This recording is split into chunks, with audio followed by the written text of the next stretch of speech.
आम इंटरनेट के नीचे, जिसे हम सब जानते हैं, जैसे यूट्यूब, फेसबुक और गूगल, उसके नीचे एक और दुनिया है जिसे डार्क वेब कहते हैं।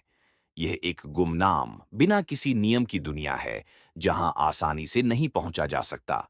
यह इंटरनेट का एक छिपा हुआ कोना है जहां कुछ भी हो सकता है।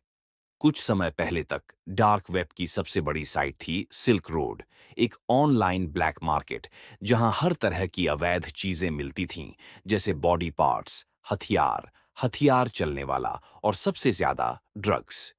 सच में सिल्क रोड को ड्रग्स का अमेजन कहा जाता था, क्योंकि आप बस कुछ क्लिक में कोई भी ड्रग खरीद सकते थे और वो आपके घर तक पहुंच जाता था, बिल्कुल अमेजन के पैकेट की तरह। लेकिन सबसे हैरान करने वाली बात यह है कि इस अवैध साम्राज्य के पीछे कौन था। मिलिए रॉस ऑल्ब्रेक्टवाल्ड से, हमारी कहानी का हैरान कर देने वाला नायक। रॉस टेक्सास में एक प्यार भरे परिवार में पला बढ़ा। बचपन में वह बॉय स्काउट था, यूनिवर्सिटी में फिजिक्स पढ़ा और उसके दोस्त और परिवार उसे एक बहुत ही अच्छा इंसान मानते थे। तो सोचिए उनका क्या हाल हुआ होगा जब उन्हें पता चला कि रॉस इतिहास के सबसे बड़े ऑनलाइन ड्रग साम्राज्य का मास्टरमाइंड था, जिसने 1.2 अरब डॉलर के अवैध सामान की बिक्री की थी। सिर्फ इतना ही नहीं, इस साधारण बच्चे ने अपने दुश्मनों को मरवाने के लिए हथियारों को पैसे भी दिए थे। या फिर उसने असली में ऐसा किया भी था।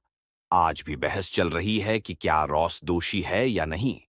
तो इस वीडियो में हम डार्क वेब की दुनिया में जाएंगे और सिल्क रोड की सच्ची कहानी जानेंगे। हम यह भी देखेंगे कि सरकार ने रॉस को कैसे पकड़ा, भले ही वह टोर ब्राउज़र का इस्तेमाल कर रहा था, जो उसे पूरी तरह गुमनाम बनाता था। आप किसी ऐसे इंसान को कैसे ढूंढते हैं जिसे ट्रैक नहीं किया जा सकता। ये एक सच्ची कहानी है जिसमें रहस्य, मोड़ और कुछ भ्रष्ट सरकारी एजेंट भी शामिल हैं। सिल्क रोड साम्राज्य की दिलचस्प कहानी में आपका स्वागत है। डराबा रॉस का सफर। एक सामान्य लड़का जो ड्रग्स और अपहरण का बादशाह बन गया। रॉस उलब्रिच दुनिया को बदलना चाहता था, लेकिन उसकी जिंदगी अब तक मामूली कहानी थी। उसने कई बिजनेस आइडियाज आजमाए, लेकिन कुछ खास नहीं हुआ। फिर उसके दिमाग में एक आइडिया आया, एक ऑनलाइन मार्केटप्लेस जहां लोग बिना किसी रोक टोक के कुछ भी खरीद बेच सकें। रॉस एक लिबर्टेरियन साउंड था, यानी उसे सरकार के नियम पसंद नहीं थे, खासकर ड्रग्स पर बैन। उसका मानना था कि लोगों को यह तय करने का हक होना चाहिए कि वे क्या खरीदें और क्या नहीं। वह कहता था, अगर बिग मैक से लोग मोटे होकर मर सकते हैं, तो क्या हम उसे भी बैन कर दें? या कारों को, जो हर साल लाखों लोगों को मारती हैं? उसने अटोर ब्राउज़र व्यास के बारे में सुना, जो डार्क वेब जाने का रास्ता देता है 2010 और यूजर को गुमनाम रखता है। लेकिन asterisk समस्या थी पेमेंट asterisk की। क्रेडिट कार्ड से asterisk ट्रैक किया जा सकता था। फिर asterisk 2010 में उसे वेल बिटकॉइन asterisk मैन के बारे में पता चला, asterisk एक डिजिटल करेंसी asterisk जिसे बिना ट्रेस किए ट्रांसफर किया जा सकता asterisk था।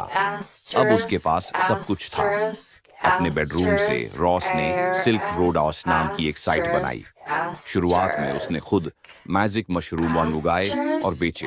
फिर धीरे धीरे asterisk दूसरे डीलर भी जुड़ने लगे, altoid weed, Coke, asterisk heroin, हथियार, नकली आईडी, asterisk यहां तक कि इंसान के अंग भी। altoid सिल्क रोड पर रिव्यू asterisk सिस्टम भी था, asterisk जैसे अमेजन पर होता है, ताकि russellbrick लोग at भरोसेमंद डीलर से ही खरीदें। gmail.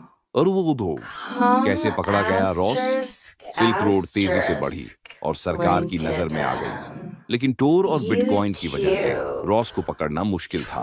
फिर एक आईआरएस एजेंट 2013 गैरी अल्फोर्ड ने एक साधारण गूगल FBI सर्च से पूरा केस सुलझा दिया। Murder गैरी ने देखा कि asterisk सिल्क रोड का सबसे पहला पोस्ट asterisk अल्टोइडोल्ड नाम asterisk के यूजर ने किया था। asterisk उसने अल्टोइड के पुराने पोस्ट देखे और asterisk पाया कि उसने एक जगह asterisk अपना ओरियल ईमेल 2.0 rossulbricht@gmail.com लिख दिया था।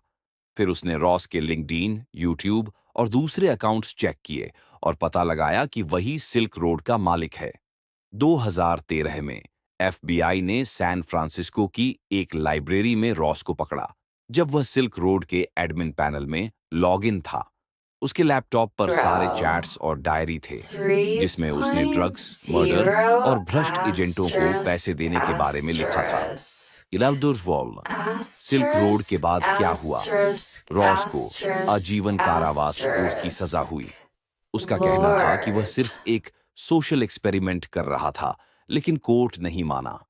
सिल्क रोड बंद हुई, लेकिन फिर सिल्क रोड 2.9, 3.0 जैसी कई साइट्स आईं।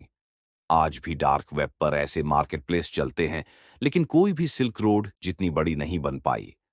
रॉस की कहानी ब्रेकिंग बैडर जैसी है, एक सामान्य लड़का जो ड्रग लॉर्ड बन गया। उसने शुरुआत में लोगों को आजादी देने का सपना देखा था, लेकिन पैसा और ताकत ने उसे बिगाड़ दिया। अगर आपको यह कहानी पसंद आई, तो लाइक, शेयर, सब्सक्राइब करें। धन्यवाद।